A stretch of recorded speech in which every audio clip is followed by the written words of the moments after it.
მოგესალმებით, ეთერშია გადაცემა რეზიუმე, სტუდიაში მუშაობს ჟურნალისტი მერაბ მეტრეველი. მივესალმებით ჩვენს რადიო მსმენელებს, ვინც გვისმენს FM 103.9-ზე, რადიო პალიტრის ეთერით და ასევე მივესალმებით ჩვენს ტელემაყურებლებს, ვინც გვიყურებს ტელეკომპანია პალიტრა ნიუსის ეთერით. ასე შეგახსენებთ, რომ შეგიძლიათ Facebook-ზეც გვადევნოთ თვალი პალიტრა ნიუსის გვერდზე და ასევე შეგიძლიათ YouTube-ზეც გვიყუროთ პირდაპირ ეთერში პალიტრა ნიუსის არხზე.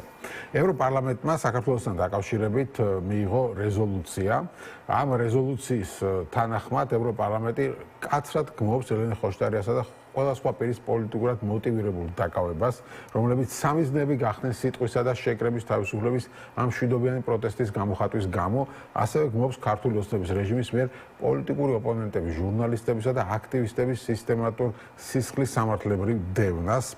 ევროპარლამენტი გმობს მიღებული ცნობების თანახმად დაკავების დროს ხოშტარიას წინააღმდეგ გამოყენებულ დამამცირებელ და არაადამიანურ მოპყრობას, ასევე ევროპარლამენტის ღრმა შეშფოთებას გამოყათავს ყოფილი პრეზიდენტის მიხეილ სააკაშვილის გარგზნობითი დაკავებისა და ჯანმრთელობის მდგომარეობის გაუარესების გამო 4 წელზე მეტია ფაქტობრივად ოლიგარქი ბიძაინა ივანიშვილის პოლიტიკური მძევალიაო.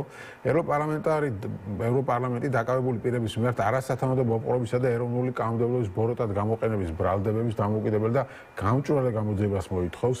ასევე ევროპარლამენტი დემონსტრაციების წინააღმდეგ ქიმიური იარაღის გამოყენების შესახებ სანდო ცნობების დამოუკიდებელ და გამჭვირვალე გამოძიებას მოითხოვს. რეზოლუცია მკაცრად გმობს ფუნდამენტური თავისუფლების პოლიტიკური აქტივობის სამოქალაქო პროტესტისა და განსხვავებული აზრის ჩახშობის შეზღუდული კანონმდებლობის განგრძობად მიღებას, მოუწოდებს საქართველოს ხელისუფლებას გააუქმოს ეს შემზღუდავი კანონები, შეწყვიტოს წინასწარი პატიმრობის პოლიტიკური რეპრესიების მიზნით გამოყენება და უზრუნველყოს სასამართლო დამოუკიდებლობა და სათანადო სასამართლო პროცესი. დოკუმენტი ხაზს უსვამს, რომ პოლიტიკური პატიმრების არსებობა საქართველოს მიერ ასოცირების შეთანხმებით ნაკლის ვალდებულებებთან შეუთავსებელია. ევროპარლამენტი კიდევ ერთხელ ადასტურებს თავის ურყევ მხარდაჭერას ქართველი ხალხისა და მათი დემოკრატიული ევროპული მომავლის მიმართ, მოუწოდებს კომისიასა და წევრ სახელმწიფოებს, რომ საფრთხის ქვეშ მყოფ ქართველ აქტივისტებს, ჟურნალისტებსა და ოპოზიციის წარმომადგენლებს მხარდაჭერა გაუწიონ და დაცვა აღმოუჩინონ. ასევე ევროპარლამენტი მოუწოდებს ევროკავშირსა და წევრ სახელმწიფოებს, რომ დააწესონ მიზნობრივი სანქციები. ასევე ევროკავშირის ფარგლებში სავიზო აკრძალვა რეჟიმის წარმომადგენლებისა და ხელშემწყობის პირების მიმართ, რომლებიც პასუხისმგებელნი არიან დემოკრატიული ოპოზიციის, დისიდენტების, დემონსტრანტებისა და ჟურნალისტების წინააღმდეგ პოლიტიკურად მოტივირებულ დაკავებებზე, დევნასა და ძალადობაზე. თუმცა, როგორც იცით, ევროპარლამენტის რეზოლუციების მიმართ საქართველოს ხელისუფლებას იმუნიტეტი აქვს დიდი ხანი, ისინი ამბობენ, რომ ჩალის ფასი აქვსო.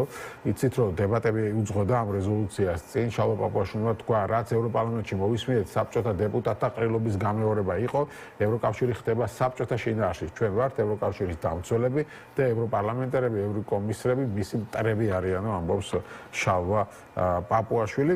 დღეს ჩვენ გადაცემაში საქართველოსა და ევროპის ურთიერთობაზეც ვისაუბრებთ, ასევე ვისაუბრებთ გადაცემის მეორე ნაწილში ამერიკისა და ირანის ომზე. ჩვენი სტუმრები იქნებიან ნიკოლოზ ხატიაშვილი, ინიციატივა ჯერ საქართველოს წევრი, ყოფილი დიპლომატი და ასევე ბექან ნაცვლიშვილი, პარლამენტის ყოფილი დეპუტატი. მოგესალმებით, მადლობა გადაცემაში მონაწილეობისთვის. პირველ რიგში დავიწყებ ამ რეზოლუციით ევროპარლამენტში და იქ გაკეთებული განცხადებები, რომელიც გუშინაც გაკეთა საკმაოდ მწვავე განცხადებები იყო, ხო? და საუბარი ამის შესახებ, ფაქტობრივად სახელია მარტო დარჩენილი ჩვენი კანდიდატის სტატუსისგან და სანქციებზე არის საუბარი და ასე შემდეგ. თუმცა ხელისუფლება ამბობს, რომ ეს ჩალის ფასი აქვს და არის რაღაცა საბჭოთა კავშირი. რამდენად ეთანხმებით ამას განცხადებებს, როგორც ხელისუფლების შეფასებას, ბეკამოდი შეგნ დავიწყოთ. დაემსგავსოთ თუ არა ევროკავშირის საბჭოთა კავშირს. მოგესალმებით პირველ რიგში. ევროკავშირი რამდენად საბჭოთა კავშირის დაესახმა და დაემსგავსა ეს იმდენად საინტერესო არ არის, ხადი არ დაემსგავსა, იმიტომ რომ საბჭოთა კავშირის სხვა სისტემა იყო, ევროკავშირის სხვა სისტემაა. აქ ბევრად უფრო მნიშვნელოვანია, რაზეც არ მოხდა თქვენს მიერ, ესე იგი ამ რეზოლუციის დროს წარდგენისას ხაზგასმა. მე მგონი იქ არსებობს ამ რეზოლუციაში პასაჟი, რომელიც ესე იგი გმობს საქართველოს მიერ რუსეთთან, ჩინეთთან და ირანთან ესე იგი ურთიერთობას გარკვეული თვალსაზრისით. ეგეთი არ შემოხვედრია, ხა მე რა ტექსტიც ვნახე, იქ არ შემოხვედრია. შეიძლება არასრული ტექსტი. თქვენს ვებგვერდზე წავიკითხე და აქედან გამომდინარე ძალიან ისეთი მეჩვენა ის, რომ გარკვეული თვალსაზრისით პრობლემა რაშია, ნახეთ.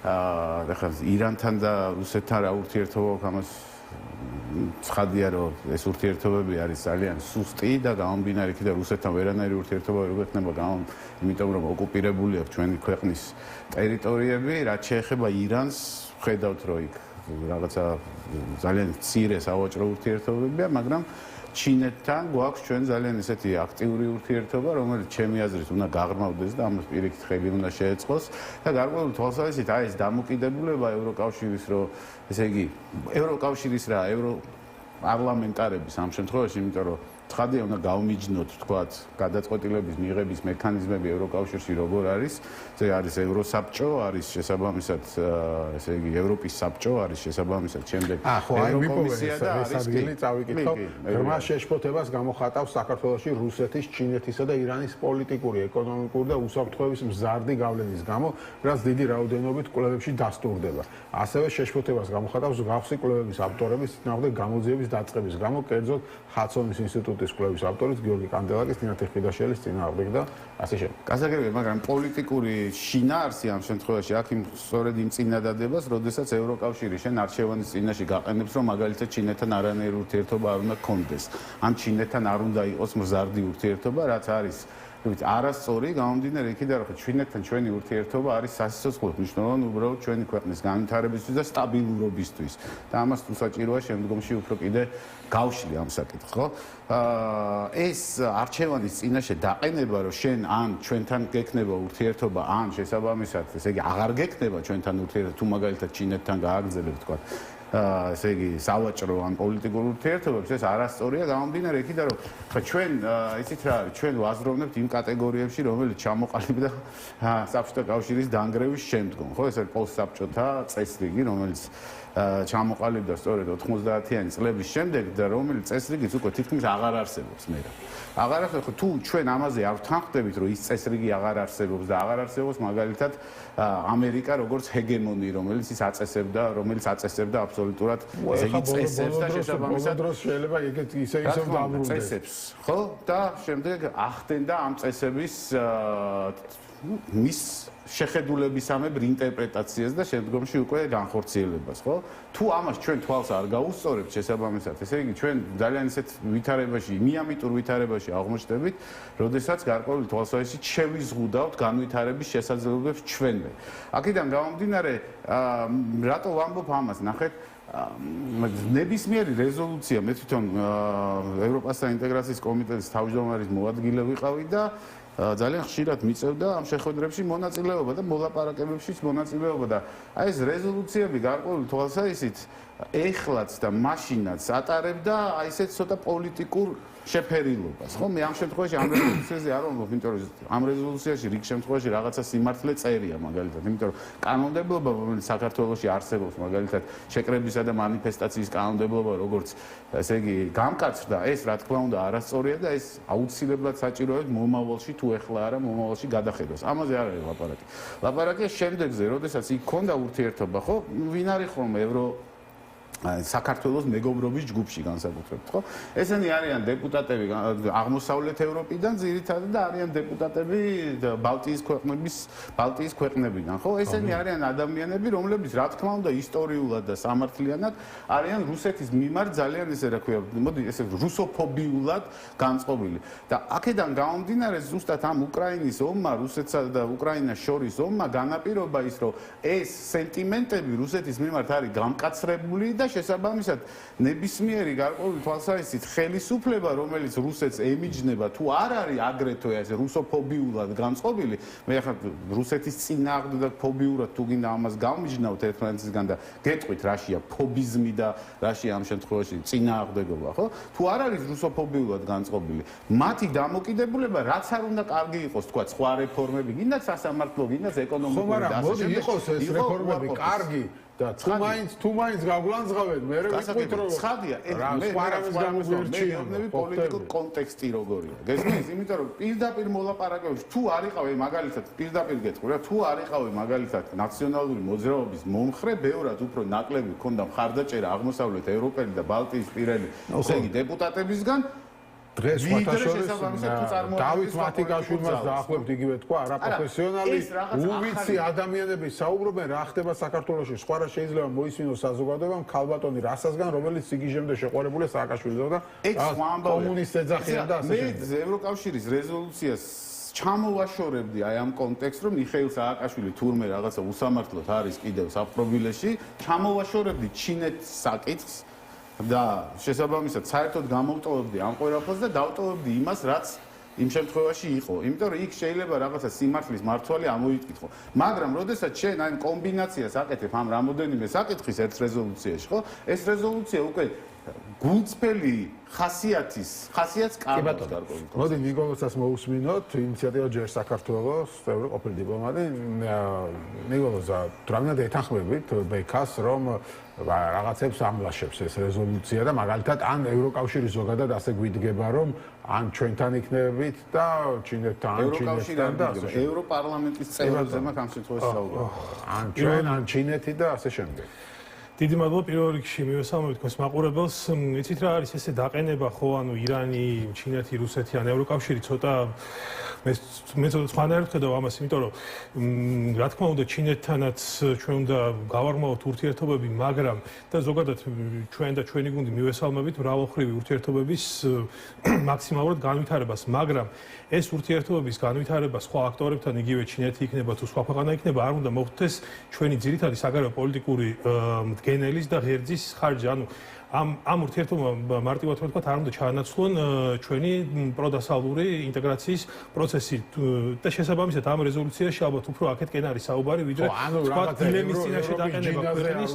ხო, იმიტომ რომ ეხლა თავისუფლად ვაჭრობს ევროკავშირიც ამერიკას ჩინეთთან, როგორც იმპორტის კუთხით, ასევე ექსპორტის კუთხით და შესაბამისად ჩინეთთან კარგი ურთიერთობები პირიქით მისასალმებელია და მნიშვნელოვანია ჩვენთვის მრავალი ასპექტის მიხედვით, მაგრამ როდესაც საუბარია უშუალოდ ჩინეთის და სხვა ქვეყნებისთან ურთიერთობების ჩანაცვლებით ჩვენი ძირითადი საგარეო პოლიტიკური ღერძის, ხო, აქ უკვე პრობლემა ჩნდება, რა თქმა უნდა და აი ზუსტად აი ამის ხარჯზე არ უნდა მოხდეს ეს ყველაფერი, თორემ პირიქით მისასალმებელია თუ ბევრ ძლიერ ქვეყანასთან გვექნება სავაჭრო ეკონომიკური ურთიერთობები მაქსიმალურად მოხდა ჩვენი ეკონომიკის დივერსიფიკაციას და არ ვიქნები დამოკიდებული ერთ კონკრეტულ ბაზარზე, ხო ეს პირიქით ჩვენი ეკონომიკური საფრთხეებისთვის ძალიან დადებით იქნება, მაგრამ როდესაც ჩვენ ვანაცვლებთ ამას, ხო ამას უკვე რა თქმა უნდა ნეგატიური შედეგები აქვს ხოლმე.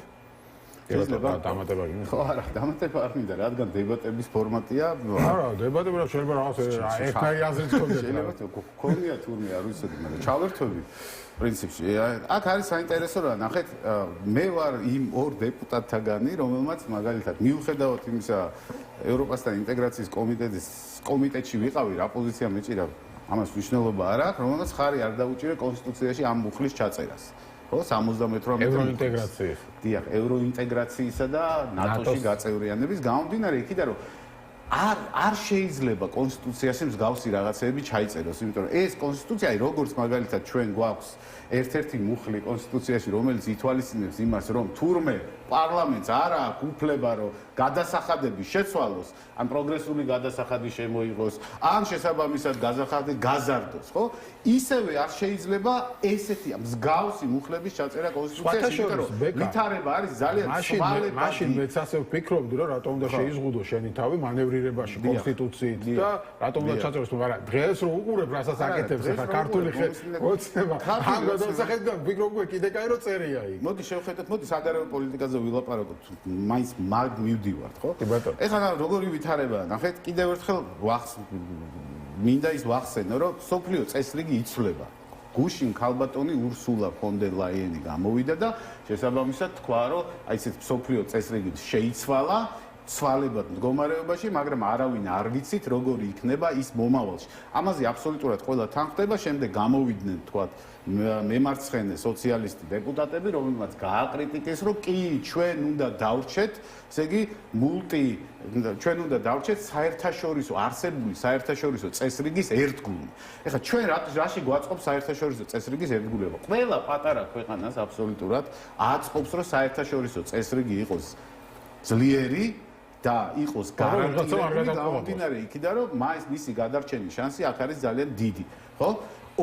თითქმის ორი სივრცე დარჩა პოლიტიკური, სადაც საერთაშორისო წესრიგის ამ ფორმით შენარჩუნება, ან კიდევ უფრო გამკაცრება და რეფორმირება უნდა, ეს არის ევროკავშირი და ეს არის ჩინეთი. მეტი თუ გადავხედავ დასავლურ სამყაროში დარჩა ამ შემთხვევაში ამერიკის შეერთებული შტატები, როგორც ესე იგი წამყვანი მოთამაშე, ამერიკის შეერთებული შტატების პოლიტიკა ჩვენ ვატყობთ, რომ ჩვეულებრივად ჩამოყალიბდა როგორც ესეთი არა უნილატერალური, არამედ თვითნები მოთამაშე. ხო, ქვეყანაში ჯერ ვენესუელაში რა ხდება, მერე ირანში რა ხდება, ეხა იქ როგორი რეჟიმი იყო, რანაირი იყო და ასე შემდეგ და სუვერენიტეტი უფრო მნიშვნელოვანია ვიდრე ქვეყნის დემოკრატიული განვითარება. ამაზე ამ შემთხვევაში მე არ ვსაუბრობ.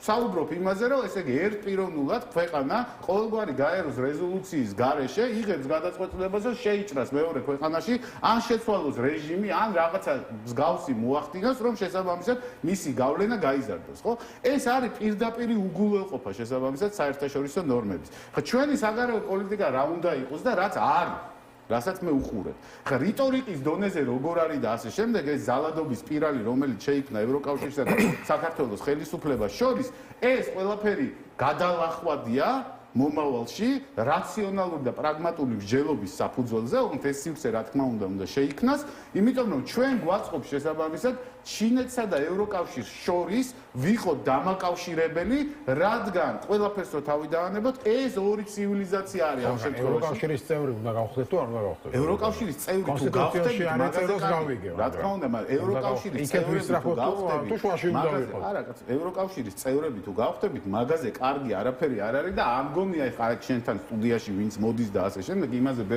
ჩემზე ბევრი გაეკეთებინოს მაგ საქმისთვის. პირდაპირ გეუბნები. მაგრამ ჩვენ დღესდღეობით გვაქვს სხვანაირი ვითარება. ხვდებით, ირანი რო ირანია, მოდი სპარსეთის ყურეში მიმდინარე პროცესებზე ვილაპარაკოთ. სპარსეთის ყურეში რაც ხდება, ანუ ირანი იყო დამაბალანსებელი შესაბამისად. მოდი სპარსეთის ყურეს გადავართ ამაზე ნიკოლოზ საზრინდა მოვისმინოთ ჩვენ საგარეო პოლიტიკაზე. ანუ შენ ამბობ რომ რეალურად სწორად აწარმოებს ოცნება ხო საგარეო პოლიტიკას. საგარეო პოლიტიკის ბევრ ასპექტში ოცნებას ვეთანხმები, მაგრამ ეს რაღაცას ვიტყვი. მოდი ეხლავე დავანებოთ იმ ილუზიაზე ფიქს თავი, რომ ჩვენ ოდნესმე ნატოს წევრები გავხდებით. თუ ამაზე ვერ შევთანხმდები და ისევ შესაბამისად ვიქნებით ამ ილუზორულ მდგომარეობაში, რომ ოდესღაც ნატოს წევრები გავხდებით, საშუალოვადიან პერსპექტივაშიც კი მერე რა ხდება, აღიგვება რუსეთი მიწისგან თუ არ აღიგვება და ასე შემდეგ, ამაზე ლაპარაკი არა. ჩვენ ხედავთ ტრამპის პოლიტიკას, რომელიც ნაკლებად არის რუსეთის მიმართ ესეთი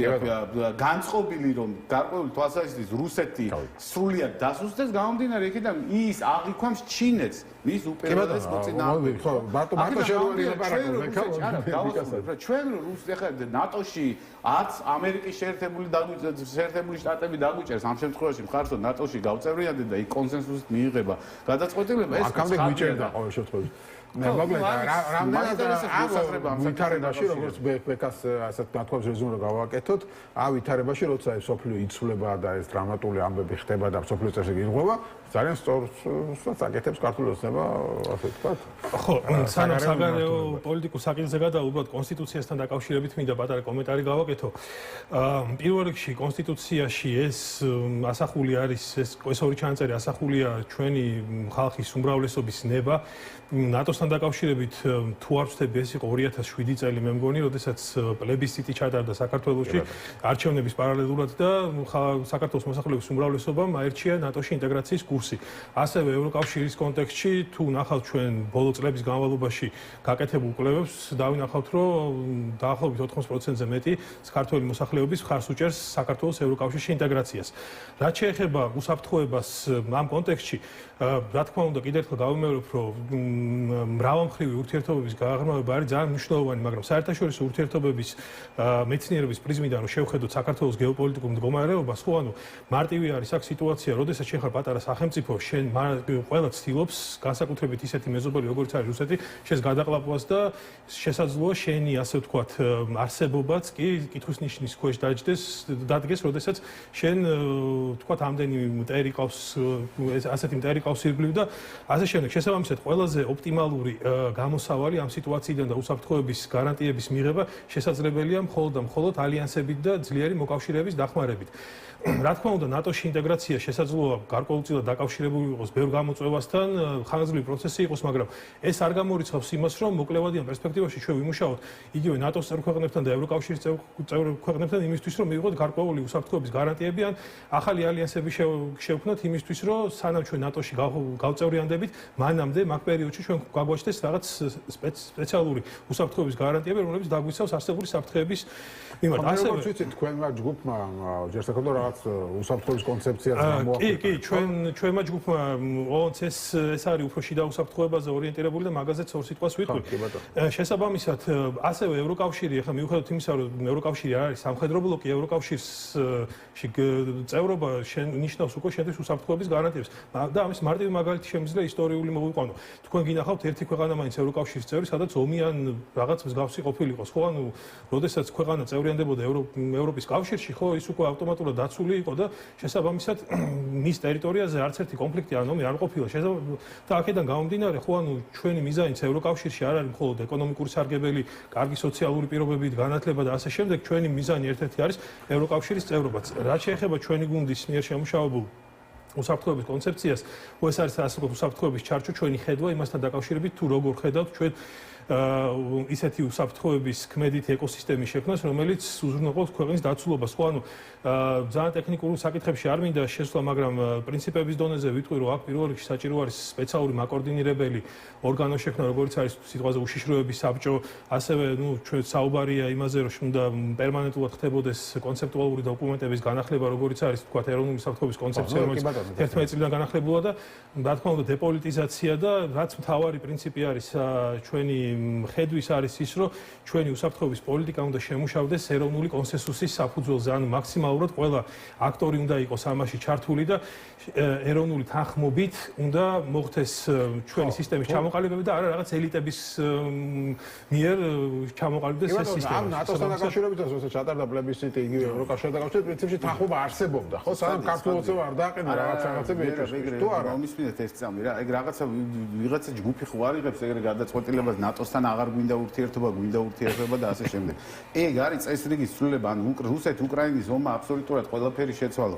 ანუ წესრიგი რომ მანამდე იცვლებოდა, თუ გადავხედავთ, რა ვიცი, მე ცოტა შევიდეთ აკადემიურ ჯელობაში, თუ გადავხედავთ მაგალითად ესე იგი ტრამპის პირველ ადმინისტრაციის პერიოდს. როდესაც ტრამპი პირველად გახდა უკვე ესე იგი პრეზიდენტი ამერიკის, მაშინაც უკვე მის გამოსვლებში, მის ნაბიჯებში იგრძნობოდა ის უგულველყოფდა საერთაშორისო წესრიგს. აქ არის მარტო ევროკავშირზე კი არა. აქ არის საერთაშორისო წესრიგზე ლაპარაკი. საერთაშორისო წესრიგი. ხო და ამ ვითარებაში უფრო მეტად არ უნდა ვიყოთ, რომ რაღაც ალიანსის წევრი თუ საერთაშორისო წესრიგი დაიღო, რომ ვინმე არ გადავყოლაპოს. ემანდ. ევროკავშირის მერე დაუბრუნდა. მოულოდნელად ვინმე არ გადავყოლაპოს. გავიგე მე რა. ზუსტად ეგ თქვი, ხო? ნატოში ჩვენ ვერ მიგვიღებენ. ნახეთ ახლა უკრაინის მაგალითი ავიღოთ.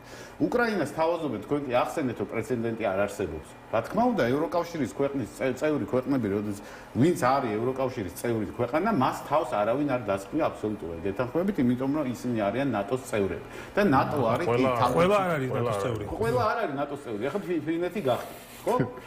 ყველა არის ნატოს წევრი. ავსტრია არ არის ნატოს წევრი. ხო, მოუწია. ავსტრია არის ნატოს წევრი.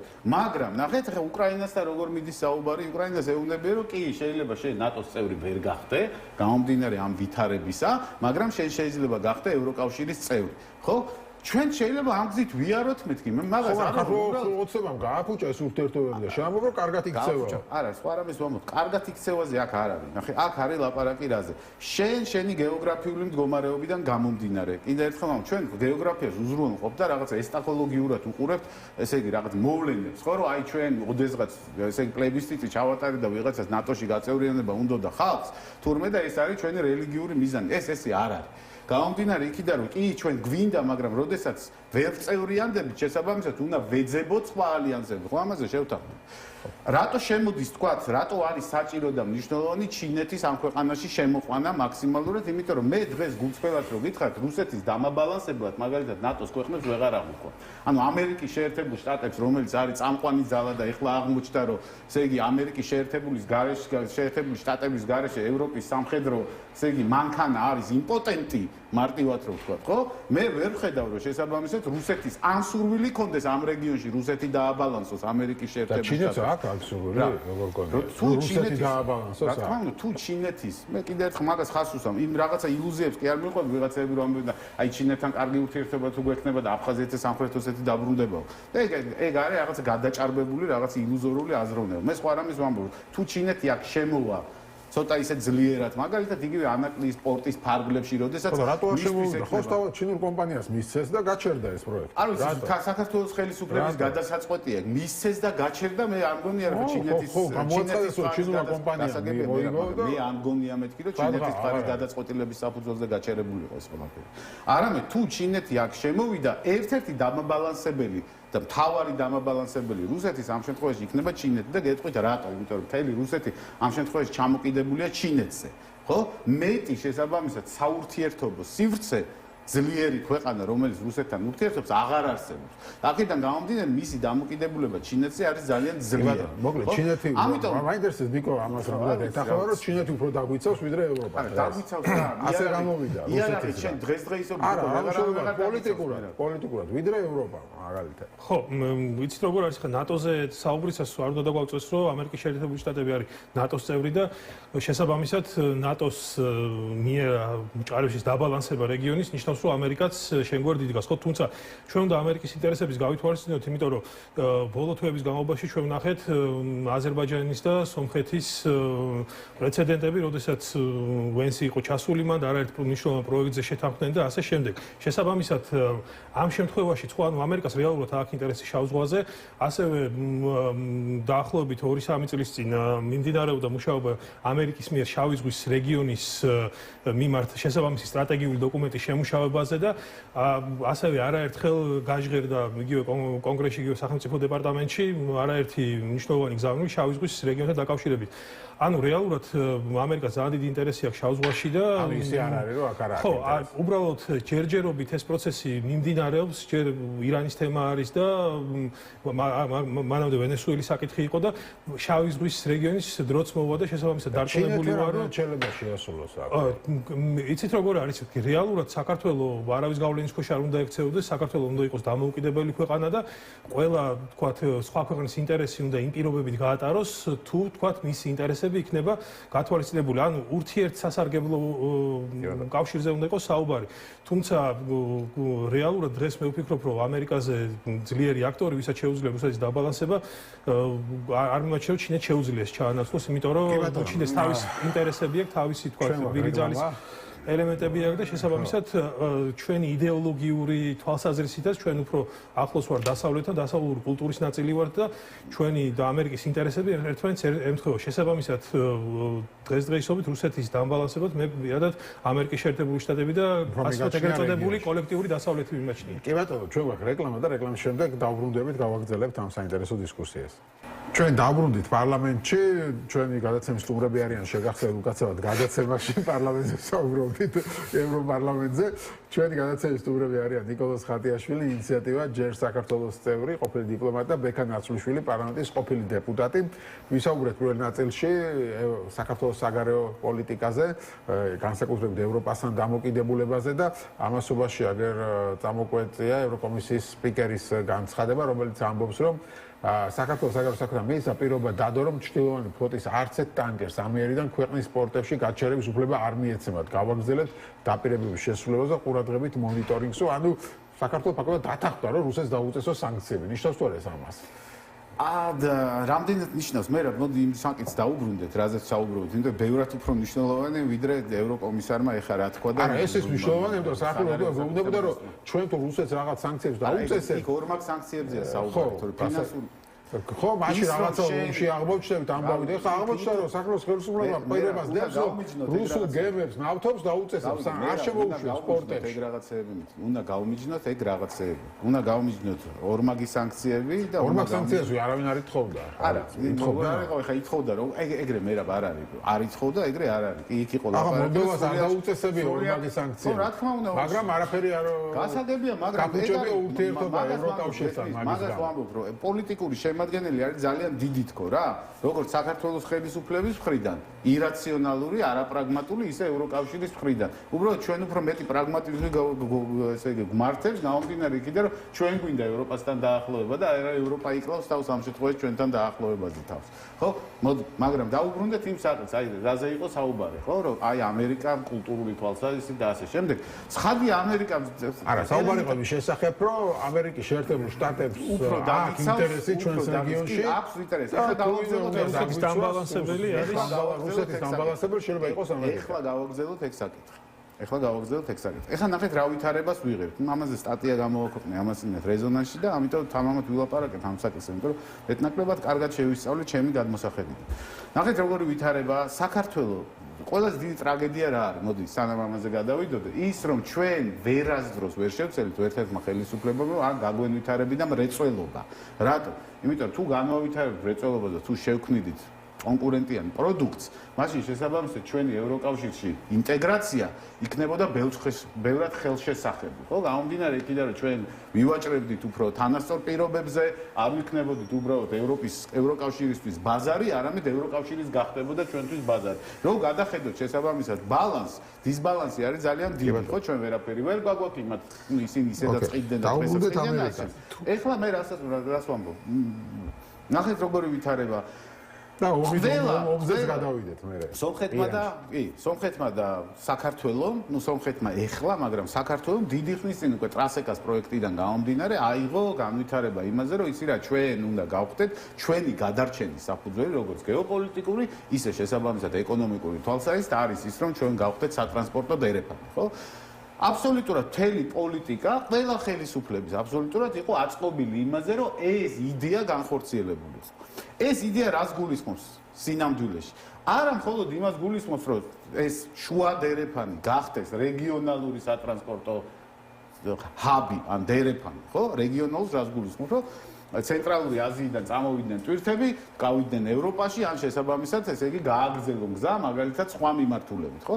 არამედ ეს გულისხმობს და მთელი იდეა რაშია, რომ ეს გახდეს ინტერკონტინენტალური დამაკავშირებელი. ინტერკონტინენტალური ამაში გულისხმობს იმას, რომ ჩინეთი და აღმოსავლეთ აზია და ევროპა უნდა დააკავშიროს ამ ყველაფერს. ეხლა ნახეთ რა ხდება. არა, როდესაც საუბრობთ მაგალითად სომხეთზე და ასე შემდეგ.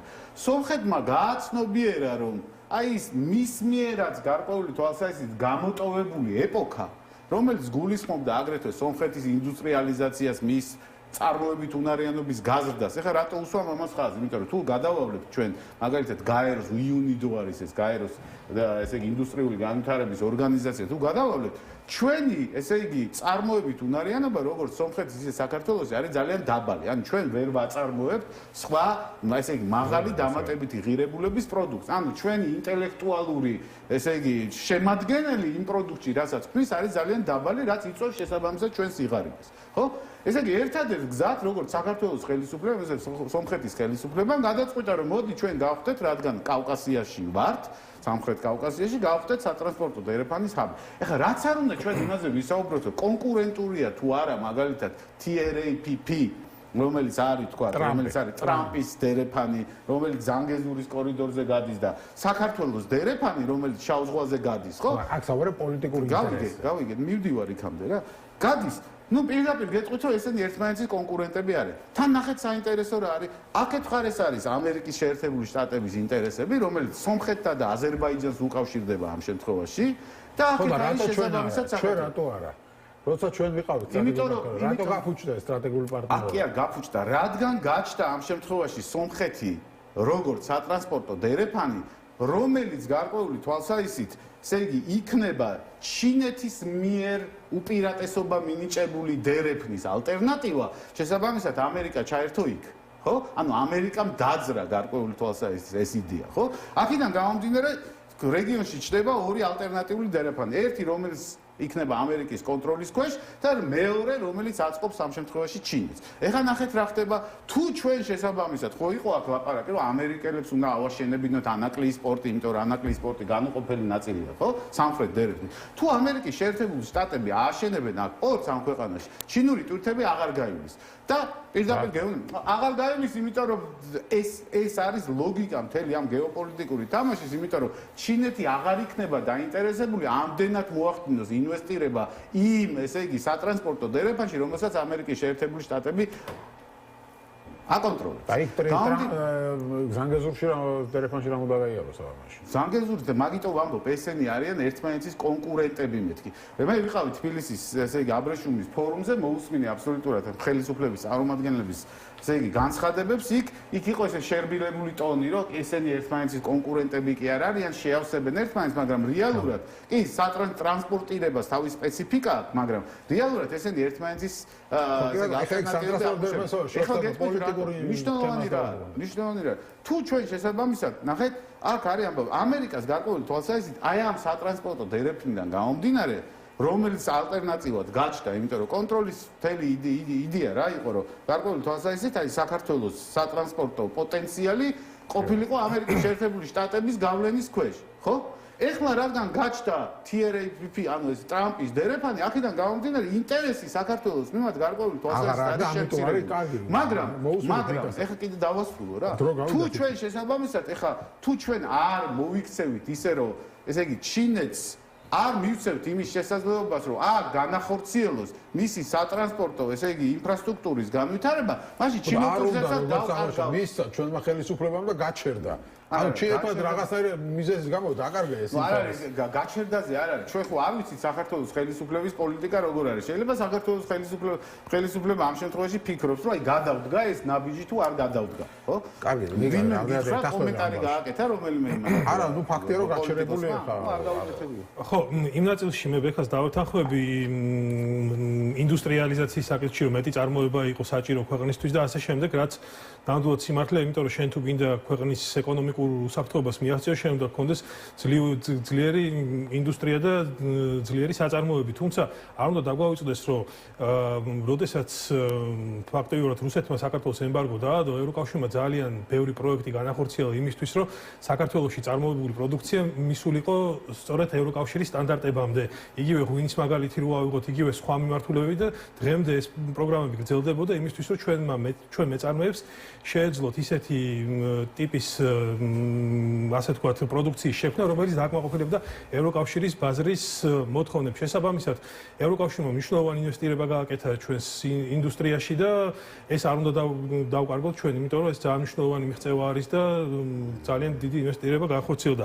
რაც შეეხება დერეფანს, ხო, ანუ ის რომ ვთქვათ ამერიკის კონტროლება დერეფანში ჩინეთი არ გაუშვებს თავის ტვირთებს, არ ვიცი რამდენად ასე იქნება, იმიტომ რომ ჩინეთი ძირითადად საავჭრო ეკონომიკურ ურთიერთობებში ხშირად იყენებს პრაგმატიზმს ხოლმე და აქედან გამომდინარე ისინი სატარიფო პოლიტიკას ძალიან დიდ ყურადღებას აქცევენ. ეხლა მომგებიანი იქნება, რატომ არ გავუშვებს? ხო, იმიტომ რომ ეხლა სიტყვაზე და არ უნდა გვაქვს ხა მარტო ჩინეთიდან ხო არ მიდის ტვირთები, ჩინეთში ხომიდის ტვირთები ევროპის კონტინენტიდან და შესაბამისად ეს ასე თქვა დაკავშირებადობა ხდება და ამ კონტექსტში ვფიქრობ, რომ თუ ექნება ჩინეთს არჩევანი ამერიკის კონტროლირებად დერეფანში თუ გაიტანს თქვა ჩინური კონტროლება დერეფანი იქნება, სადაც მისთვის უფრო მოსახერხებელი ტარიფები იქნება, იქ გაიტანს ალბათ თავის ტვირთს და ტვირთის სახეობასაც გააჩნია ხა სიტყვაზე თქვა ჭიქები თუ გააქვს და რაღაც პლასტიკატის პროდუქცია და ასე შემდეგ, ხო ანუ მაგისთვის ხო არ არის მნიშვნელოვანი ხა რომელი გზით გავა ეს ყველაფერი და შესაბამისად აქ უფრო სატარიფო იმას ექნება პოლიტიკას მნიშვნელობა და რაც შეეხება თქვათ ამერიკის ინტერესებს საქართველოში, ხო ანუ იმ რიტორიკით, რომელიც ბოლო წლის განმავლობაში არსებობს საქართველოს-ამერიკის ურთიერთობებში, რა თქმა უნდა, ამერიკის ინტერესის შემცირდებოდა სტრატეგიულ პროექტებში ჩართულობისგან მარტო იმის გათვალისწინებით, რომ დობის საკითხი არის და ასე სტრატეგიული პარტნიორის შეჩერების პირობებშიც ეს რთული პროცესი იქნებოდა. აქედან გამომდინარე, ხო დღეს ჩვენ გვაქვს ასეთი სურათი, ჩვენი ამერიკა-საქართველოს ურთიერთობები არის ფაქტობრივად ძალიან დაბალ ნიშნულზე, ისტორიულად დაბალ ნიშნულზე და აქედან გამომდინარე ძელვადიან პერსპექტივაში რთული იქნება ამ სიტუაციიდან ერთ დავამატეთ, ნახეთ, რატო ვამბობთ რომ ვინ რომელ პორტში გაატარებს და ასე შემდეგ. ესე ჩვენ რაღაცა თავისუფალი ბაზარი მოქმედებს და ესე თავისუფალი ვაჭრობა და ასე ესე არ არის. ჩინეთი ცდილობს რომ აი ამ ეგრეთ წოდებული ერთი სარტყელის პოლიტიკის ფარგლებში ყველგან კონდეს მისთვის საიმედო პორტები, მაგალითად ავიღოთ საბერძნეთში პირეოსის პორტი და ასე შემდეგ, რომელიც ევროპაშიც აქვს პორტები. რატომ? იმიტომ რომ კონცენტრირებულია მასზე. ამიტომ ესე რა ჭიქებს გაატარებს და ასე შემდეგ, მე ამ გონი ეგრე იყო. ეხლა რაც შეეხება ევროკავშირს, მე 2018-19 წლიდან ელჩებს ხდებოდი ევროკავშირის და ვეუბნებოდი, რომ აი ეს რაღაც რაზეც ვლაპარაკობთ ინდუსტრიალიზაციის ხარდაჭერა და ასე შემდეგ, ეს ცხადი არ იყო საკმარისი. ნახეთ, როდესაც განადგურდა მეორე მსოფლიო ომის მერე ევროპის ინდუსტრიალიზაცია მოხდა ეგრეთ წოდებული მარშალის გეგმა, კი ბატონო. სულ ამას ვეუბნებოდი, რომ საბჭოთა კავშირო დაინგრა, იმდენად მოხდა ჩვენი ქვეყნების, მას შორის უკრაინის, მოლდავეთის, მთელი პოსტსაბჭოთა ქვეყნების დეინდუსტრიალიზაცია, რომ აი ეს რაღაცა სპორადული დახმარებები და ასე შემდეგ და ასე მცირე და საშუალო ბიზნესი და ასე შემდეგ ეს არ იქნებოდა საკმარისი. საკმარისი კი არა, იქნებოდა აუცილებელი მსგავსი მარშალის გეგმის განხორციელება, როგორიც იყო შესაბამისად ევროპაში. მაგრამ ამის სურვილი სამწუხარო და ამის არც ინსტიტუციური მექანიზმები სამწუხაროდ ევროკავშირში გაწევრიანება ხო მოგცემდა ფინანსების მოზიდვის მარტო ეს არ მოლაპარაკებების გახსნა უკვე ნიშნავდა ფინანსურ დახმარებას ხო გაზრდიდა ამ მიმართულებით. უარ დაგვეპაუზებინა რატომღაც არ ვიცი. ერთ რაღაცას ხო? მოდი დაუბრუნდები იმ საკითხს რა.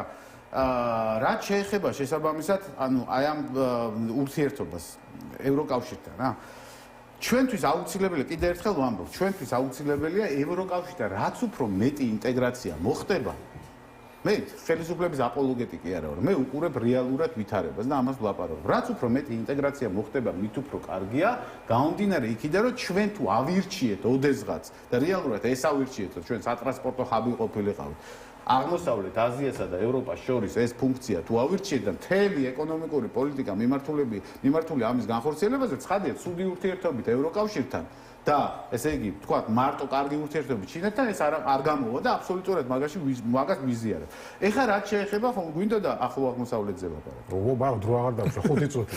2 წუთი თუ კიდე ერთხელ ვამბობ, ნახეთ, აქაც ისმის საქართველოში ექსპერტები, არ ვიცი რაღაც ექსპერტები, რა ვიცი, ყველას ექსპერტი ქვია, მაგრამ რამე დაწერილი მაინც ბანახო რა რატო არიან ექსპერტები. მესმის რაღაცა ექსპერტების ხრიდან, რომ აი ირანი უნდა განადგურდეს, რაღაცა დაეცეს რეჟიმი. ხო, დაეცეს რეჟიმი, ხელისუფლება უნდა შეძლოს. მოკავშირე ეყოლება რუსეთის რეგიონში უკეთესია. რეგიონში ჩვენ ეს ძალიან ვიწროთ უყურებ. რუსეთის პერსპექტივიდან უყურებთ აბსოლუტურად ყველაფერს, მაგრამ შეხედე ხა, წარმოიდგინე, ჩვენ ახლო აღმოსავლეთში გვაწყობს ბალანსი. ირანი არის დამაბალანსებელი იმ რეგიონის.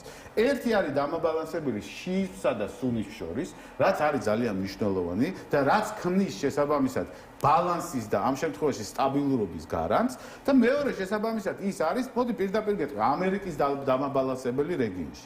ამერიკა თუ არ დაბალანსდება რეგიონში, ან თუ ამერიკის ყურადღება არ იქნება ამერიკა დაგვიპყრობს? არა, დაყრობაზე არ გეუბნებით ხალხო, კიდე ერთხელ ვამბობ, ჩვენ გვაქვს საშიშროება რუსეთი დავაბალანსოთ. რუსეთი დაბალანსდება, გვიპირებს დაპყრობას.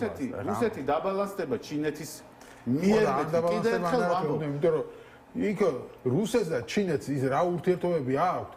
იქ რაზე შეთანხმდებიან? იქ შეიძლება შენი აქ რო საქართველო არ და აქეთ რუსეთი რო არის, რუსეთი რო ეტყვის ჩინეთს რო ამას თავი დაანებებს, თორე მე რაღაცებს გაგიჩერებს. შეიძლება ჩინეთმა გადაწყვიტოს, რომ საქართველოს საერთოდ არ მაინტერესებს. რუსეთთან მირჩევია ურთიერთობა. და ფეხებზე დაგიკიდოს. მეორე საკითხი და მაგას დაუბრუნდები რასაც. მეორე საკითხი არის თუ შესაბამისად, ესე იგი, აიათოლას ამ შემთხვევაში რეჟიმი დაეცა რეგიონში რა მოხდება არავინ არ იცის და რა ესე იგი კატაკლიზმები იქნება მაგალითად დევნილების ნაკადი და ასე შემდეგ არავინ არ იცის. ამიტომ ამას ესე სასიხარულოდ მიუყურებ. ხა რატო ვამბობ დაფალანსებას? ამერიკისთვის თავარი მოწინააღმდეგე ის რაც ახლო აღმოსავლეთში ხდება, ის რაც აბსოლუტურად კავკასიაში ხდება, ეს არის ჩინეთი. კიდე ერთხელ ვამბობ, თუ ჩვენ გვინდა შესაბამისად რომ გავხდეთ სატრანსპორტო ჰაბი და ეს ავირჩიეთ ჩვენი ქვეყნის განვითარებად, მაშინ შესაბამისად ამ შემთხვევაში ჩინეთის ინტერესები არის ამ რეგიონში გასათვალისწინებელი. თუ რამე განვითარების სხვა მოდელი გვაქვს, მაშინ გვითხრას ვიღაცა. კარგია, მოდი აი ნიკო. ხო, უბრალოდ აი სანამ ირანზე გადავალ განვითარების მოდელზე მინდა ვთქვა, რომ ჩვენი გუნდის ერთ-ერთი მთავარი პრიორიტეტი არის სწორედ რომ სატრანსპორტო ჰაბის გარდა სწორედ რომ განვითაროთ საქართველოში ისეთი მრეწველობა, რომელიც დააკმაყოფილებს საერთაშორისო მოთხოვნებს, მაღალ სტანდარტებს და სწორედ ეს გახდეს კიდე ერთი მამოძრავებელი ძალა ჩვენი ეკონომიკური ჩადებს ინვესტიცია საკმაოდ მოცულობ ტექნოლოგიებში. მათ შორის შორის ჩვენ განვიხილავთ რა თქმა უნდა სომხეთთანაც ერთობლივი პროექტების განხორციელებას და ასევე იგივე ბირთვული პროგრამა რო იწყება ახალი ამერიკის ჩართულობით იმაშიც პოტენციურ თქვა საქართველოს ჩართულობას იმიტომ რომ აქედან შეიძლება ძალიან მნიშვნელოვანი ბენეფიტები მივიღოთ ასე თქვა ჩვენმა ქვეყანამ და არ უნდა დაგვაუწყდეს ჩვენ წყალქვეშა ელექტროსადენის პროექტი აზერბაიჯანი საქართველოს უნგრეთი რუმენეთის და სწორედ ეს ამ პროექტში ბირთვულ პროექტში ჩართულობამ შეიძლება სწორედ ეს ამ პროცესს ირანში რეჟიმის დაცემა გვაქვს ხო მე უბრალოდ ირანთან დაკავშირებით დავსვავ ასეთ კითხვას ხო ანუ რამდენად უსაფრთხოდ იქნება მთლიანად რეგიონი და მსოფლიო რომ ირანს გააჩნდეს ბირთვული იარაღი თქვა რამდენად საფრთხეს წარმოადგენს ჰეზბოლა ჰამასი და ჰუსიტები მსოფლიოსთვის და აქედან გამომდინარე რამდენად თქვა დამბალანსებლის როლი არის შეიძლება დღეს კი დამბალანსებელი იყოს მაგრამ უფრო გრძელვადიანი თუ შევხედოთ ამ ყველაფერს რამდენად უსაფრთხო იქნებოდა ეს ყველაფერი იმიტომ რომ ბირთვული იარაღი ირანის ხელში ასევე არ უნდა დაგვაუწყდეს ჩვენ ათასობით ადამიანი რომელიც დაიღუპა უდანაშაულო ადამიანი რომელიც გამოსვლების დროს იღუპებოდა ირანის ქუჩებში ხო ანუ აქედან გამომდინარე ფაქტობრივად დრო აღარ აქვს ხო ირანის რეჟიმი კარგია იმას ხო არ ვამბობ მე გეუბნებით რომ ირანი თავისი დღევანდელი მოცემულობით აბალანსებს რეგიონს ბალანსი იმ რეგიონში არის სასიცოცხლო მნიშვნელოვანი ჩვენთვის რაც შეეხება ვის გალაბალანსებს? რუსეთისგან ვერ აბალანსებს. არა, რუსეთისგან როგორ აბალანსებს? ამერიკის შეერთებული შტატებისგან აბალანსებს. ჩვენ გვჭირდება, კიდევ ერთხელ ვამბობ, ჩვენ გვჭირდება, შეიცვალა მეთქი სამყარო თქო. თუ ამას ჩვენ ვერ გავიგებთ და თვალს ვერ გავუსწორებთ, რომ სამყარო შეიცვალა და ჩვენ რა პრობლემა გვაქვს? ამერიკის პრობლემა გვაქვს თუ რუსეთის დაბალანსების პრობლემა გვაქვს მეთქი? ხო და რუსეთის ირანი ვერ გიბალანსებს. ამაშია საქმე. რუსეთს ირანი ვერ გიბალანსებს, ხო და ამერიკის დაბალანსების პრობლემა ხო არა გვაქვს დღეს ჩვენ. იქ ამერიკას აღარ აინტერესებს მეთქი. როგორ არა აგერ რეგიონში არა ეხლა შეიძლება სომხეთი და აზერბაიჯანი უფრო აინტერესებს ვიდრე შენ აღარ აინტერესებს იმიტომ რომ ამერიკას რეგიონი აინტერესებს მთლიანად და შესაბამისად აზერბაიჯანი იმიტომ კი არ აინტერესებს როგორც აზერბაიჯანი და როგორც სომხეთი აინტერესებს მთლიანი რეგიონულ კონტექსტში და რა თქმა უნდა საქართველოს აინტერესებს როგორც შავი ზღვის მოწინავე ქვეყანა უსაფრთხოების სტრატეგიას თუ წავიკითხოთ იქ ცალსახად წერია რომ მისთვის არ არის რუსეთი უკვე სტრატეგიული მოწინააღმდეგე, არამედ არის ჩინეთი ამ შემთხვევაში. კიდევ ერთხელ ვამბობ, თუ ჩვენ გვინდა რომ განვახორციელოთ ის, რაც არ ვიცი, ჩაიდო ამ ქვეყანაში როგორც ეკონომიკური, გენეტიკური კოდი, რომელიც ჩემი აზრით არასწორი იყო და ჩვენ უნდა გაგვევითარებინა და არ უნდა ვარაკია იმაზე მეტი ინდუსტრიალიზაციაზე არავის რაც ჩვენ გუნდს ცხოვრებაში ამ ქვეყანაში მაშინ შესაბამისად რადგან ჩავიარეთ უკვე ეს მატარებელმა გაიარა და ვერაფერს ვერ რატო ჩავიარეთ დღეს გამოცემულობა არის მადლობა დიდი გადავაჭარბეთ საინფორმაციო და დაიწყოს ნიკოლოზ ხატიაშვილი კულტურულად ჩვენ უნდა გავაცნობიეროთ რომ ჩვენ ვართ როგორც ევროპის დასავლური ცივილიზაციის აზიის ნაწილი ეს არის ჩვენი სიძლიერე და არა სისუსტე. ასე ინიციატივა ჯერ საქართველოს ნიკოლოზ ხატიაშვილი და ბექა ნაცრუშვილი პარლამენტის ყოფილი დეპუტატი იყვნენ ჩვენი სტუმრები ასეთ იყო დღევანდელი